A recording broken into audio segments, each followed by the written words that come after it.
This is Money Bites. I'm James Blair. Today's topic, what is a share?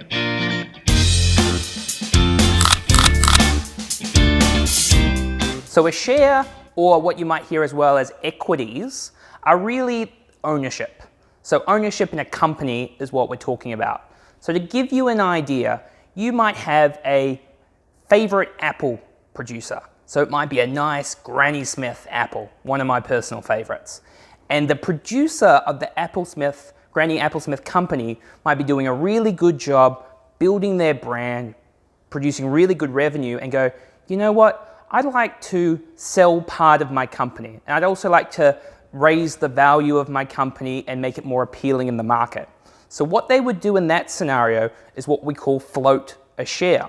So that means that anybody out in the market can then buy part of the Apple company.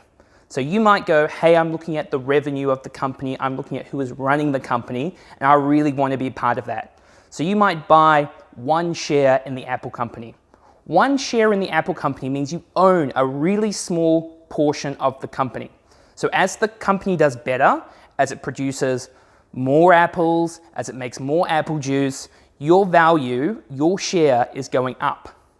As that company goes up in value, they might also decide to pay you a little bit of interest on the way, which is called a dividend. Don't worry, we'll talk about that another time. A share is really based though around whatever the value of the company is doing. So it might go up, it might go down, or it might go all the way to zero. So it is risky, but the right shares can be a really good investment option long term for you. So in 2 minutes, that's what a share is.